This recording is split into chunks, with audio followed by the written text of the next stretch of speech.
What a way to begin this Sunday, June the 3rd, 2012. Before I bring you this next story, um, better have your coffee. And I am more than rapture ready.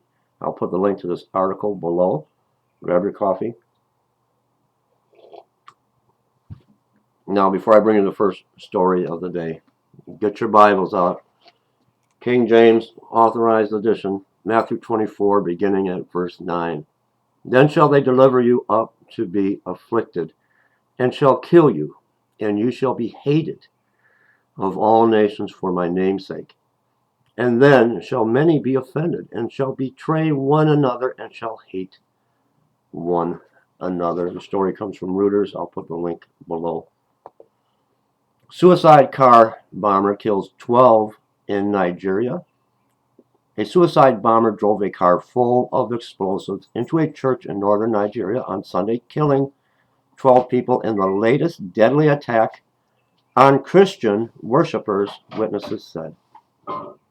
My.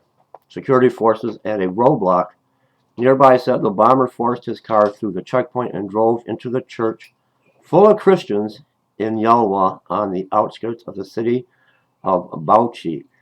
A Reuters reporter at the scene counted 12 bodies being pulled from the building. I had just left after the morning service and was out of the church when I heard a loud explosion. I rushed back and there were dozens of people lying in pools of blood, said Aliku John, a mechanic, adding that at least 6 people died instantly. Many were injured, including 2 police officers. It was not clear who was responsible for the attack, although churches have been targeted this year by militant Islamist group Boko Haram, which has increasingly used suicide bombers.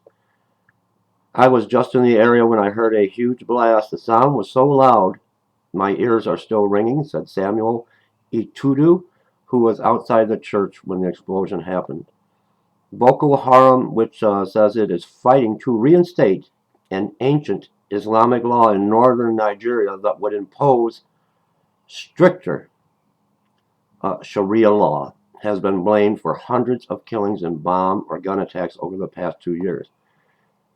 It has become the #1 security threat in Nigeria, Africa's top oil producer, and has linked up with other Islamic groups in the region, such as Al-Qaeda's North African wing. However, its sphere of influence is far from oil-producing facilities in the south of the country.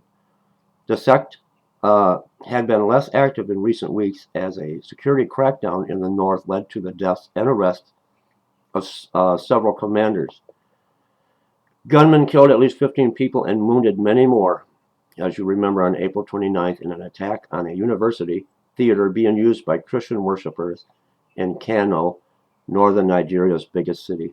Such attacks on Christians seem aimed at igniting sectarian strife in a country of 160 million split about evenly between Muslims and Christians. They want to bring Sharia law here to the United States. The